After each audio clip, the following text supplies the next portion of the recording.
Hello student, स्वागत है आपका आईसीटी वर्चुअल क्लासेस में। मैं हूं कविता, आपकी साइंस टीचर। उम्मीद करती हूं आप सभी अच्छे होंगे और स्वस्थ होंगे। तो क्लास प्रीवियस लेक्चर में आपने चैप्टर पढ़ा था लाइव प्रोसेसेस, जिसमें आपने पढ़ा था जैव प्रक्रम के बारे में। बहुत सारे जैव प्रक्रम हमारे पास आए थे और आपने डिटेल में जाना था कौन कौन से जैव प्रक्रम होते हैं। सबसे पहले हमने इंट्रोडक्शन में देखा था कि जैव प्रक्रम किसे कहते हैं। नेक्स्ट हमारे पास आए थे एग्जाम्पल कि कौन कौन से लाइव प्रोसेसेस के एग्जाम्पल हमारे पास आते हैं, जिसमें आपने न्यूट्रिशन पढ़ा, आपने यहाँ पे डाइजेशन पढ़ा उसमें, और फोटोसिंथेसिस पढ़ी। नेक्स्ट आपने बात की यहाँ पे न्यूट्रिशन के बाद आपने कहा कि रेस्पिरेशन होता है। उसके बाद आपने कहा कि जो हमारा सर्कुलेटरी सिस्टम होता है वो सारी चीजें यहाँ पर आती हैं। आज हम इस चैप्टर से रिलेटेड कुछ क्वेश्चन आंसर्स को यहाँ पे डिस्कस करेंगे, तो जानेंगे कि आपने इस चैप्टर में कितना पढ़ा है। सबसे पहले हम डिस्कस करेंगे यहाँ पे मल्टीपल चॉइस क्वेश्चंस को, यानी कि आपके पास बहुविकल्पी प्रश्न यहाँ पे आएंगे।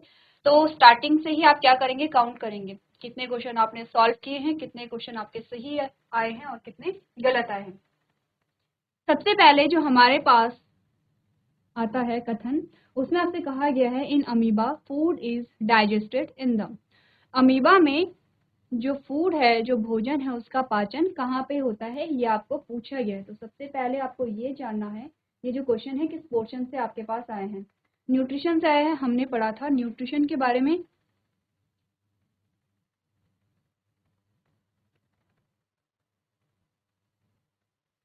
न्यूट्रिशन के बारे में हमने बात की थी, ठीक है। और आपने कहा था कि जो न्यूट्रिशन है, सबसे पहले तो डेफिनेशन जान लेते हैं किसे हम न्यूट्रिशन कहते हैं। आपने कहा कि भोजन ग्रहण करने की विधि और उस भोजन के द्वारा ऊर्जा प्राप्त करने की जो विधि है या जो प्रक्रिया है, उसे हम क्या कहते हैं, न्यूट्रिशन कहते हैं। इन शॉर्ट आप न्यूट्रिशन में क्या कर रहे हैं, भोजन को ग्रहण कर रहे हैं, भोजन का पाचन हो रहा है और पाचित भोजन से आप क्या कर रहे हैं, ऊर्जा प्राप्त कर रहे हैं। इसी को हमने क्या कहा, न्यूट्रिशन कहा। न्यूट्रिशन के दो वे आपने देखे थे, आपने कहा था या तो ऑटो होगा या तो हेटेरो होगा, जिसे आपने कहा था स्वपोषी पोषण और परपोषी पोषण, ठीक है। ऑटो में आपने पढ़ा था फोटोसिंथेसिस के बारे में,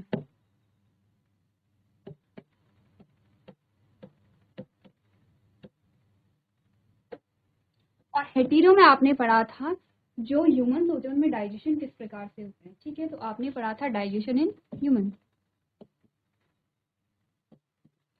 अब आप कहेंगे अमीबा कहाँ से हमारे पास आता है। देखिए, जब आप बात कर रहे थे परपोषी पोषण के बारे में, यानी कि हेटेरोटाइप मोड ऑफ न्यूट्रिशन के बारे में जब आप बात कर रहे थे, तब हमने कहा था कि जो परपोषी पोषण है उसमें एक तो लाइन ये होती है कि जो भी जीव जिनमें हेटेरोटाइप जिनमें परपोषी पोषण पाया जाता है, वो अपने भोजन का निर्माण स्वयं नहीं करते हैं, बल्कि किसी और पे क्या होते हैं, डिपेंड रहते हैं, ठीक है। अब ये किसी और पे डिपेंड रहते हैं तो इसके अलग अलग वे होते हैं। कुछ होते हैं कि जो लिविंग पे डिपेंड रहते हैं, कुछ होते हैं जो नॉन लिविंग पे डिपेंड रहते हैं। जैसे कि अगर हम मशरूम की बात करें, मशरूम यानी कि फंगस, ठीक है। फंगस एक ग्रुप है। जब आप पढ़ते हैं 5 जगत के बारे में, 5 किंगडम क्लासिफिकेशन जब आपके पास आता है, तब आप पढ़ते हैं किंगडम फंजाई के बारे में। जो फंगस होती है उसकी एग्जाम्पल आपके पास आते हैं मशरूम, क्योंकि आप सबने मशरूम खाई है। तो ये जो मशरूम है इसमें पोषण किस प्रकार का पाया जाता है, परपोषी पोषण पाया जाता है, और अपने भोजन के लिए ये किसी मृत पर आश्रित रहते हैं, यानी कि सड़े गले पदार्थों पर ये उग जाते हैं, ठीक है। कुछ ऐसे होते हैं जो पैरासाइट होते हैं, परजीवी होते हैं, अपने भोजन के लिए किसी दूसरे पर आश्रित रहते हैं। लेकिन परजीवी दो प्रकार के होते हैं, आपने पढ़ा एंडो पैरासाइट होता है, एक्सो पैरासाइट होते हैं, ठीक है। एंडो पैरासाइट यानी कि बॉडी के अंदर रह करके ये क्या करते हैं, न्यूट्रिशन लेते हैं। एक्सोपैरासाइट क्या होते हैं कि जो बॉडी के बाहर रह करके क्या लेते हैं, न्यूट्रिशन को लेते हैं। कुछ आपने पढ़ा था कीट भक्षी होते हैं, कुछ ऐसे प्लांट्स भी होते हैं जो कीटों का भक्षण करते हैं। तो अलग अलग प्रकार के आपने क्या पढ़े थे, परपोषी पोषण पढ़ा था। उसी में आपने क्या पढ़ा था, अमीबा की भी आपने बात की थी। अब आप जान लेते हैं कि ऑप्शन में आपको क्या क्या मिला है। पहला ऑप्शन कह रहा है कि जो अमीबा है उसमें भोजन का जो पाचन होता है वो होता है फूड वैक्यूल में, माइटोकॉन्ड्रिया में, स्यूडोपोडिया में या क्लोरोप्लास्ट में। इससे पहले आप ये जानिए कि आपको पाचन के बारे में पूछा गया है। पाचन यानी कि आपको न्यूट्रिशन के बारे में पूछा गया, और आप जानते हैं कि जो न्यूट्रिशन है वो लिविंग का कैरेक्टर है, क्योंकि आप लाइव प्रोसेसेस पढ़ रहे हैं, आप जैव प्रक्रम पढ़ रहे हैं।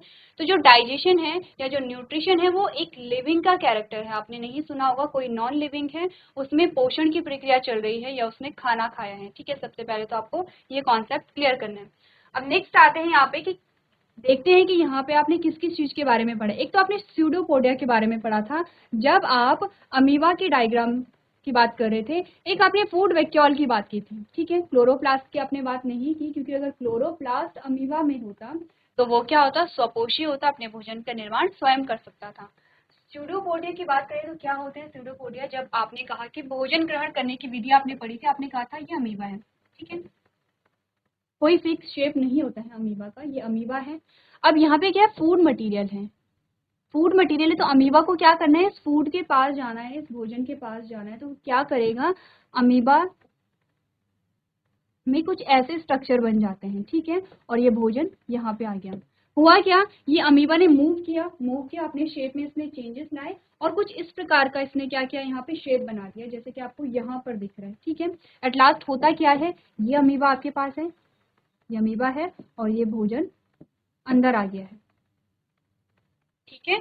तो क्या हुआ, अमीबा ने, ये नॉर्मल शेप का अमीबा है, यहाँ पे भोजन था, ठीक है, भोजन था, तो इससे अपने भोजन को क्या करना है, कैप्चर करना है, तो इस प्रकार से क्या करेगा, ये शेप को चेंज करेगा, शेप को चेंज किया तो भोजन इसके पास आ गया है। अब ये जो दोनों साइड है ये आपस में मिल जाएंगे, भोजन यहाँ पे अंदर आ जाएगा। तो ये जो दो पोर्शन आपको अलग अलग दिखाई दे रहे हैं, ये जो दो पोर्शन आपको अलग अलग दिखाई दे रहे हैं, इसे हम कहते हैं स्यूडोपोडिया, ठीक है। यानी कि ये क्या करते हैं, पैर जैसा भी काम करते हैं। ऐसा नहीं कहेंगे कि स्यूडोपोडिया पैर होते हैं, लेकिन ये लोकोमोशन में हेल्प कर रहे हैं, तो इसे क्या कहते हैं, स्यूडोपोडिया कहते हैं। तो स्यूडोपोडिया का फंक्शन ये है। क्वेश्चन क्या है, क्वेश्चन ये कहा गया कि फूड का डाइजेशन कहाँ पे होता है। क्वेश्चन ये नहीं कहा गया था कि भोजन को जो अमीबा है वो कैसे इंटेक करता है। अगर आपसे कहा जाता कि जो भोजन जो अमीबा है वो अपने भोजन को कैप्चर करने के लिए किस अंग की सहायता लेता है, तब आप कह सकते थे कि स्यूडोपोडिया की मदद से अमीबा क्या कर रहा है, भोजन को ग्रहण कर रहा है।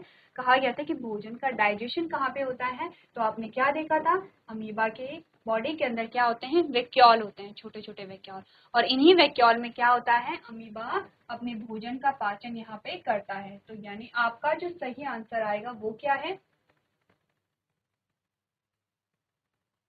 आपका जो सही आंसर आया वो है ऑप्शन नंबर ए, बिल्कुल करेक्ट है, यानी कि फूड वैक्यूल। अब आप जानते हैं कि अमीबा में भोजन का पाचन कहाँ पे होता है, फूड वैक्यूल में होता है, ठीक है। अगर आपसे कहें कि मनुष्य में भोजन का पाचन कहाँ होता है, तो आप कहेंगे डाइजेस्टिव सिस्टम में होता है, ठीक है। बहुत बड़ा है हमारा सिस्टम। उसी प्रकार से जो अमीबा होता है उसमें भोजन का पाचन होगा किसमें, फूड वैक्यूल में। तो आप अपने क्वेश्चन को यहाँ पे क्या करेंगे, नोट करेंगे। चलिए इसके बाद जो नेक्स्ट क्वेश्चन हमारे पास आता है, उसमें आपसे कहा गया है in which of the following groups of organism are food materials broken down outside the body and absorbed। आपसे कहा गया है कि आपके पास कुछ ऑप्शन दिए गए हैं। क्या क्या ऑप्शन दिए गए हैं, जैसे कि आपको कहा गया mushroom, green plant, amoeba. Second option है ईस्ट, मशरूम, ब्रेड मोल्ड। तीसरा ऑप्शन है पैरामीशियम, अमीबा एंड कस्कटा। चौथा ऑप्शन है कस्कटा, लिक एंड टैपवर्म। अभी आपको कुछ ऑप्शन दिए गए हैं, आप देख रहे हैं कि कुछ में क्या है, कुछ जीवों के आपको एग्जांपल दिए गए हैं, कुछ यहाँ पे प्लांट्स के भी एग्जांपल आपको दिए गए हैं, ठीक है। ऑप्शन पढ़ लिया आपने। अब ये कह रहे हैं कि आपको कुछ ऑप्शन दिए गए हैं जिनमें जो फूड मटेरियल होता है, जो भोज्य पदार्थ होता है, वो शरीर से बाहर ही क्या होता है, ब्रेक डाउन हो जाता है, वो टूट जाता है, या आप कहिए कि उसका आंशिक पाचन हो जाता है, ठीक है। जब हमने अपनी बात की थी तो मनुष्यों में आपने क्या देखा, हम भोजन को ग्रहण करते हैं, भोजन का पाचन कहाँ से होता है, हमारे मुख से शुरू होता है। और भोजन कहाँ से टूटना शुरू होता है, हमारे मुख से ही टूटना शुरू होता है। जब आप क्या करते हैं, अपने दांतों से बाइट लेते हैं, वहीं से भोजन का पाचन शुरू हो गया। क्योंकि हमने पढ़ा क्या था, पाचन है क्या, जो कॉम्प्लेक्स फूड मटेरियल है वो सिंपल फूड मटेरियल में कन्वर्ट हो रहा है, ठीक है।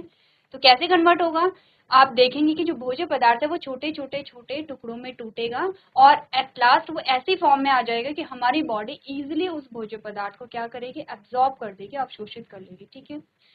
अब आपको ये देखना है कि इनमें से कौन सा वो ऑप्शन होगा कि जिनमें भोजन का जो ब्रेक डाउन है, भोजन शरीर के बाहर टूट जाता है।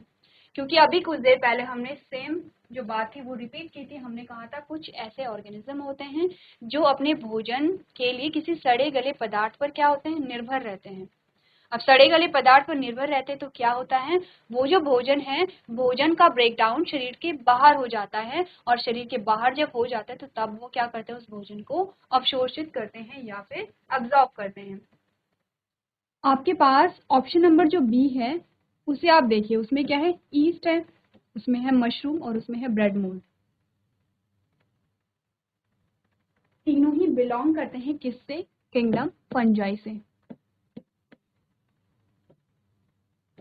ठीक है, किंगडम फंजाई से बिलोंग करते हैं तीनों। तो हमने क्या बात की थी, हमने कहा था जो फंजाई होती है, फंजाई में जो न्यूट्रिशन का तरीका होता है उसे हम कहते हैं मृतोपजीवी। ठीक है, सैप्रोफाइट हम जिन्हें कहते हैं, यानी कि वो अपने भोजन के लिए किसी मृत पर निर्भर है, और ये भोजन क्या होता है, शरीर से बाहर इसका ब्रेकडाउन हो जाता है, ये सिर्फ क्या करेंगे, एब्जॉर्ब करेंगे। अगर हम यहाँ पे बात करें तो यहाँ पे मशरूम आ गई थी, लेकिन यहाँ पे ग्रीन प्लांट्स आ गए हैं, तो ये ऑप्शन पहले ही हट जाता है। ठीक है, यहाँ पे पैरामीशियम आ गया है, अमीबा यहाँ पे आ जाता है। ठीक है, कसकटा भी यहाँ पे आ गया है, कसकटा फिर से यहाँ पे आ गया है। तो ऑप्शन नंबर बी आपका बिल्कुल करेक्ट आंसर है। जो आपका ईस्ट होता है, मशरूम है और ब्रेड मोल्ड है, तीनों में ही क्या पाया जाता है, मृतोपजीवी पोषण पाया जाता है, और भोजन का जो ब्रेकडाउन है वो शरीर से बाहर होता है। तो अपने आंसर को आप क्या करेंगे, कॉपी में नोट करेंगे।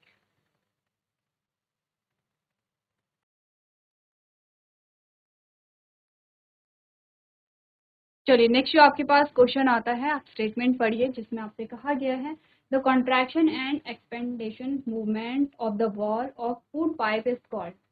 आपको कहा गया कि जो फूड पाइप होती है उसमें कॉन्ट्रैक्शन होता है और रिलैक्सेशन होता है। ठीक है, कॉन्ट्रैक्शन यानी कि सिकुड़ना, रिलैक्सेशन यानी उसी फॉर्म में वापस आ जाना। मैंने कहा कॉन्ट्रैक्शन हुआ है, मैंने अपनी मुट्ठी यहाँ पे बनाई है, ये कॉन्ट्रैक्शन है। फिर मैंने कहा मैंने अपने हाथ को रिलैक्स छोड़ दिया, ये रिलैक्सेशन है। कुछ ऐसा ही होता है फूड पाइप में। सबसे पहले तो किसकी बात हो रही है, फिर से डाइजेशन की बात आ रही है। ठीक है, अब फूड पाइप की बात आ रही है, तो फूड पाइप का नाम हमने क्या पढ़ा था, हमने पढ़ा था इसोफेगस। ठीक है, जिसे आप भोजन नली कहते हैं उसे हम कहते हैं इसोफेगस। इसोफेगस में आपने क्या कहा था,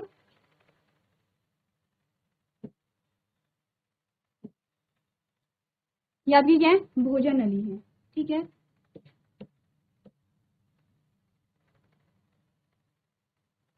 जिसे आपने क्या कहा, इसोफेगस कहा, फूड पाइप कहा या भोजन नली कहा। अब इसमें जो भोजन है, यहाँ से क्या है, जब आपने भोजन को निगला तो इसमें भोजन आ गया है। जब भोजन इसमें आता है, सबसे पहले आपको ये ध्यान रखना है कि भोजन का पाचन मुख से शुरू हुआ है। मुख में आपने कहा कि कार्बोहाइड्रेट का आंशिक पाचन हो गया है। ठीक है, जब आंशिक पाचन हुआ तो आप क्या करते हैं, भोजन को निगलते हैं। तो भोजन को जब निगलते हैं, भोजन कहाँ जाएगा, इसोफेगस में जाएगा, यानी भोजन नली में जाएगा। यहाँ पे किसी भी प्रकार का पाचन नहीं पाया जाता है। इसोफेगस का काम सिर्फ इतना है कि भोजन को हमारे मुख से हमारे स्टमक में भेजना।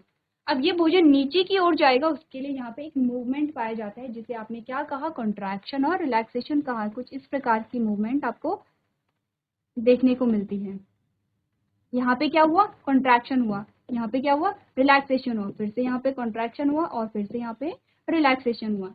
तो आप समझ पा रहे हैं कि कॉन्ट्रैक्शन में क्या है, जो हमारी भोजन नली है वो सिकुड़ रही होगी, फिर से रिलैक्स हो रही होगी, फिर से कॉन्ट्रैक्शन और फिर से रिलैक्सेशन। ये मूवमेंट यहाँ पे चलता जा रहा है, जिससे क्या हुआ, जो भोजन है वो यहाँ पे आया। अब जब यहाँ पे कॉन्ट्रैक्शन हो तो यहाँ पे आया। ठीक है, फिर यहाँ पे कॉन्ट्रैक्शन हुआ तो नीचे चला जाएगा।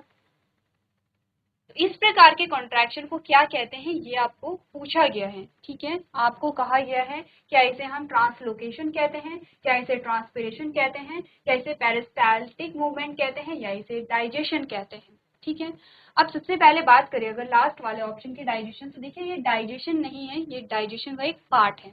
सबसे पहले तो भोजन का यहाँ पे डाइजेशन नहीं हो रहा है, यहाँ पे सिर्फ भोजन हमारे मुख से हमारे स्टमक में जा रहा है, तो हम ऐसा नहीं कह सकते कि ये डाइजेशन है। ट्रांसपीरेशन की बात आपने तब की थी जब आप प्लांट्स के बारे में बात कर रहे थे।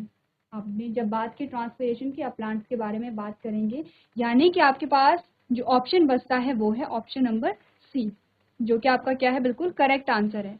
क्या कहते हैं, पेरिस्टाल्टिक मूवमेंट कहते हैं इसको, जो कि हमारे इसोफेगस में होती है। ठीक है, जो आपकी क्या होती है, इसोफेगस में होती है। तो क्या होता है, कॉन्ट्रैक्शन और रिलैक्सेशन होता है, जिसके द्वारा हमारा जो भोजन है वो नीचे की ओर चलता चला जाता है। इसी के साथ हमने बात की थी कि यहाँ पे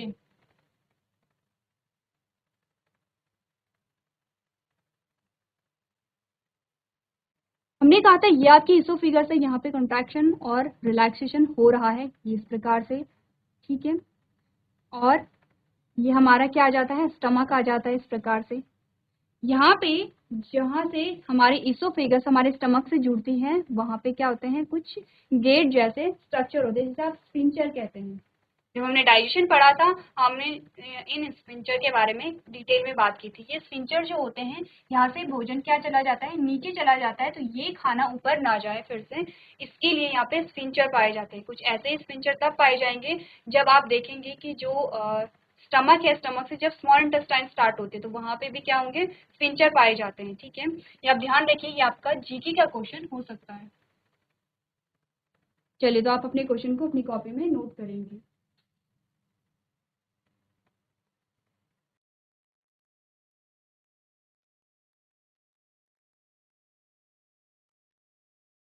चलिए नेक्स्ट जो आपके पास क्वेश्चन आता है उसमें आपसे कहा गया है what are the product obtain by anaerobic respiration in plant.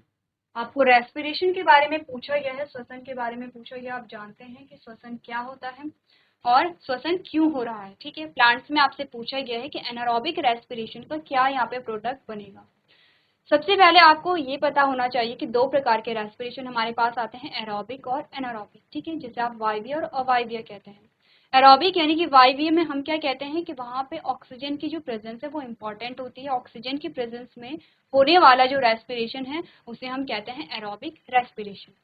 लेकिन हमने कहा जो अवायवीय श्वसन है जिसे आप कहते हैं एनारोबिक रेस्पिरेशन, ये ऑक्सीजन की एब्सेंस में होती है और यहाँ पे प्रोडक्ट अलग अलग बनेंगे। जैसे कि अगर हमने कहा, हमने जब ह्यूमंस में पढ़ा था हमने कहा था जो मनुष्य होते हैं उनमें एरोबिक रेस्पिरेशन ही पाया जाता है, लेकिन जब कभी ऑक्सीजन की कमी हो जाती है वहाँ पे एनारोबिक रेस्पिरेशन हो जाता है। अगर आप बात करेंगे ईस्ट की, हमने कहा था ईस्ट में एनारोबिक रेस्पिरेशन ही पाया जाता है, दोनों में डिफरेंस है। अगर मनुष्यों में एनारोबिक रेस्पिरेशन हो रहा है तो वहाँ पे प्रोडक्ट कुछ और बनता है, अगर ईस्ट में एनारोबिक रेस्पिरेशन हो रहा है तो वहाँ पे जो प्रोडक्ट है वो कुछ और बनेगा। अब आपको ये बताना है एनारोबिक रेस्पिरेशन में प्रोडक्ट क्या बना होगा। सबसे पहला जो ऑप्शन है वो कह रहा है लैक्टिक एसिड प्लस एनर्जी। ये क्या है, एनारोबिक का ही क्या है, प्रोडक्ट है। ये एनारोबिक रेस्पिरेशन का ही प्रोडक्ट है। आपको देखना इतना है कि किसमें है। तो जब आपने पढ़ा था मनुष्यों में जब एनारोबिक रेस्पिरेशन होता है तो वहां पे जो प्रोडक्ट बनेगा वो बनेगा लैक्टिक एसिड और एनर्जी का प्रोडक्शन यहाँ पे होगा। एनर्जी जो होगी वो बहुत कम मात्रा में बनेगी, ठीक है। तो लैक्टिक एसिड जब यहाँ पे बना तो आप देखते हैं कि जब हमारी मसल्स, जब आप एकदम हैवी एक्सरसाइज करते हैं तो हमारी मसल्स में पेन होने लगता है। क्यों होता है, क्योंकि वहाँ पे जो लैक्टिक एसिड है वो एक्यूमुलेट हो जाता है, इसकी वजह से हमारी जो मसल्स हैं वो फूल जाती हैं। और इसके अलावा आपने क्या कहा, एनारोबिक रेस्पिरेशन जब यहाँ पे हुआ तो प्रोडक्ट यहाँ पे अलग आया। लेकिन अगर आप बात करेंगे इस ऑप्शन की, यहाँ पे भी क्या है, एनारोबिक रेस्पिरेशन हुआ है, लेकिन यहाँ पे प्रोडक्ट क्या बना, एथेनॉल बना, कार्बन डाइऑक्साइड बना, प्लस एनर्जी यहाँ पे बनी है। ये भी क्या है, एनारोबिक रेस्पिरेशन का ही टाइप है, लेकिन प्रोडक्ट में यहाँ पे डिफरेंस आ गया है। अब आप दोनों प्रकार के एनारोबिक रेस्पिरेशन में डिफरेंस देख लीजिए। सबसे पहले तो प्रोडक्ट का डिफरेंस है। दूसरा डिफरेंस हमारे पास ये आता है कि ये जो रेस्पिरेशन हो रहा है ये टोटली एनारोबिक रेस्पिरेशन है, ठीक है। अगर यहाँ पे प्लांट्स की बजाय आप ईस्ट लिखेंगे तो आपका क्वेश्चन सही होगा।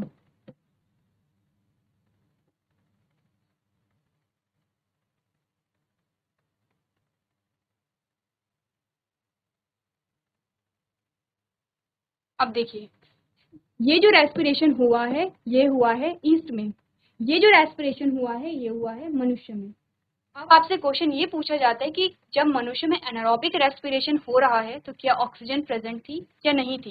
क्योंकि आपने पढ़ा है एनारोबिक रेस्पिरेशन होता है ऑक्सीजन की अनुपस्थिति में, तो क्या जब हमें एनारोबिक रेस्पिरेशन होता है तो क्या वहाँ पे ऑक्सीजन एब्सेंट होती है, तो आपका आंसर होना चाहिए नहीं। देखिए आप कंटिन्यूसली आप सांस लेते हैं, सांस ले रहे हैं तो आप कंटिन्यूसली क्या कर रहे हैं, ऑक्सीजन को इनहेल कर रहे हैं। ऐसा पॉसिबल नहीं है कि आपकी बॉडी में ऑक्सीजन जीरो हो जाए, वरना हम सर्वाइव ही नहीं कर पाएंगे। क्योंकि हमने पढ़ा था कि जीवन की आधारभूत जो इकाइयाँ होती हैं या मूलभूत जो हमारी आवश्यकताएं होती हैं उनमें सबसे पहले ऑक्सीजन ही आता है, देन आप पानी कहते हैं और लास्ट में आप कहते हैं भोजन। तो ऑक्सीजन हमारी बॉडी में हमेशा ही होता है जब तक कि हम जीवित रहेंगे। डिफरेंस ये आता है कि अगर ऑक्सीजन की कमी हो गई और आपको क्या चाहिए, इंस्टेंट एनर्जी चाहिए, आपको एकदम से एनर्जी चाहिए, क्योंकि आप क्या कर रहे हैं, एकदम से आपने हैवी एक्सरसाइज कर ली है। तो क्या होता है, जो एनर्जी की रिक्वायरमेंट को पूरा करने के लिए ऑक्सीजन की कमी में एनारोबिक रेस्पिरेशन होता है, यानी कि जो ग्लूकोज है आपका वो ऑक्सीजन की अनुपस्थिति में टूटने लगता है, सिर्फ इतना सा डिफरेंस होता है। अब जो एनर्जी यहाँ पे बनेगी वो क्या होती है, कम एनर्जी यहाँ पे बनती है, ठीक है। यहाँ पे क्या होगा, यहाँ पे टोटली ऑक्सीजन क्या है, एब्सेंट है। तो जो प्रोडक्ट यहाँ पे बना वो बना एथेनॉल, अल्कोहल का प्रोडक्शन जो होता है, आपने फर्मेंटेशन की प्रोसेस पढ़ी है, फर्मेंटेशन में ईस्ट का यूज किया जाता है अल्कोहल के फॉर्मेशन के लिए, आपने पढ़ा है, ठीक है। तो सबसे पहले तो आपका जो आंसर होगा वो होगा यहाँ पे ऑप्शन नंबर सी, बिल्कुल करेक्ट आंसर आपका होगा। इसके अलावा अगर आप ऑप्शन नंबर बी को देखते हैं, आपने यहाँ पे प्रोडक्ट क्या देखा, कार्बन डाइऑक्साइड है, वाटर है और एनर्जी है। तो ये जो आपका है ये है एरोबिक रेस्पिरेशन, ठीक है। एरोबिक रेस्पिरेशन में क्या क्या प्रोडक्ट बने, मेन जो प्रोडक्ट है आपका वो तो एनर्जी है जिसका आप यूज करते हैं। इसके अलावा वाटर और कार्बन डाइऑक्साइड, जो कार्बन डाइऑक्साइड आपका क्या है, यहाँ पे वेस्ट है, तो यहाँ पे मेन प्रोडक्ट आपके पास ये आते हैं। तो इसमें आपको ये ध्यान देने की एनर्जी सबसे ज्यादा बनती है एरोबिक रेस्पिरेशन में, जो कि आपका सेकंड ऑप्शन है। जो आपका सेकंड ऑप्शन है वो है एरोबिक रेस्पिरेशन, जिसमें सबसे ज्यादा एनर्जी का प्रोडक्शन होता है अगर आप कंपेयर करें यहाँ पे एनारोबिक रेस्पिरेशन को, तो ठीक है। पायरुवेट यहाँ पे, तो पायरुवेट क्या होता है, यहाँ पे अभी पूर्ण रूप से रेस्पिरेशन नहीं हुआ है, रेस्पिरेशन अभी हुआ ही नहीं है, क्योंकि ग्लूकोज सिर्फ अभी पायरुवेट में कन्वर्ट हुआ है। जो ग्लूकोज है वो 6 कार्बन मॉलिक्यूल होता है, यही बात हमने की थी। आपने जब फॉर्मूला लिखा था तो आपने कहा था C6H12O6, यानी कि यहाँ पे कार्बन कितने हैं, 6 हैं। जब पायरुवेट बनेगा तो कार्बन कितने हो जाएंगे, 3 हो जाएंगे, तो यानी कि 2 मॉलिक्यूल यहाँ पे बनेंगे। पायरुवेट के जब 2 मॉलिक्यूल बनते हैं, कार्बन यहाँ पे पायरुवेट में जो कार्बन का नंबर होता है वो 3 होता है, ठीक है। और इसी प्रकार से जो ग्लूकोज है, ग्लूकोज से कितने आपके पास पायरुवेट बने, 2 पायरुवेट बनेंगे। तो अभी तक यहाँ पे रेस्पिरेशन नहीं हुआ है, क्योंकि पायरुवेट कहाँ जाएगा, माइटोकॉन्ड्रिया में जाएगा, ठीक है। माइटोकॉन्ड्रिया में जब जाएगा तब जाके वहां पे रेस्पिरेशन स्टार्ट होगी। तो ये ऑप्शन पहले ही आपके हट जाता है, ये ऑप्शन आपका पहले ही हट जाता है, क्योंकि क्या है, एरोबिक रेस्पिरेशन है, ठीक है। 2 आपके पास क्या आते हैं, एनारोबिक रेस्पिरेशन आते हैं, और आपको ये पता होना चाहिए कि किस प्रकार के एनारोबिक रेस्पिरेशन में क्या यहाँ पे प्रोडक्ट बन रहा है। तो क्वेश्चन को आप अपनी कॉपी में नोट करेंगे।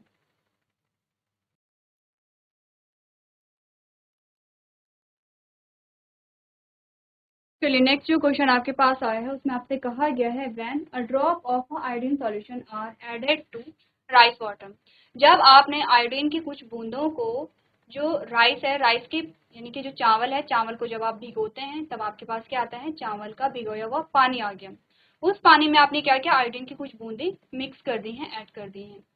The solution turns blue black in colour, तो आपने क्या देखा, जो सॉल्यूशन आपके पास आया उसका जो कलर है वो ब्लू से ब्लैक वहां पे आ गया है। This indicate that rice water contain, अब आपको क्या कहा गया है, आपके पास राइस वाटर है, राइस वाटर जैसे कि आप पानी को धोते हैं और उस पानी को आप गिरा देते हैं, तो उस पानी को आपने गिराना नहीं है, उस पानी को आपने ले लिया, उसमें कुछ आयोडीन की बूंदे आपने मिलाई। तो जैसे आयोडीन की बूंदे आपने मिलाई, आपने देखा कि वो जो पानी का कलर था वो चेंज हो गया, क्योंकि पानी का कलर आपको दूधिया सा आपको दिखता है, और वो जो कलर था वो किसमें, ब्लू ब्लैक कलर में चेंज हो गया।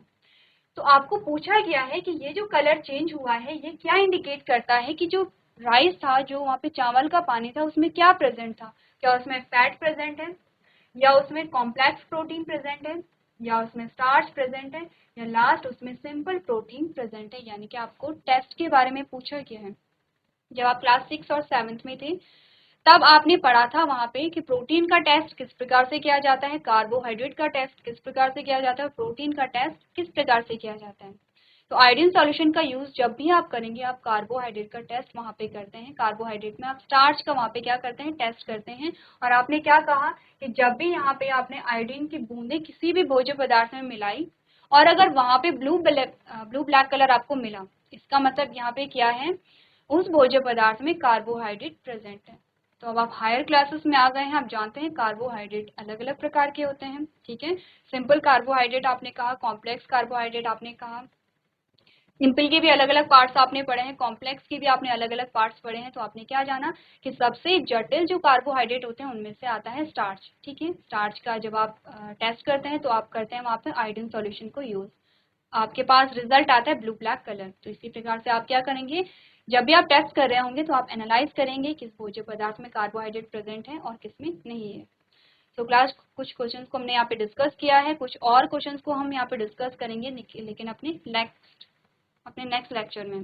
तो आज के सेशन में हम इतना ही करेंगे। अभी तक क्लास में बने रहने के लिए आपका धन्यवाद।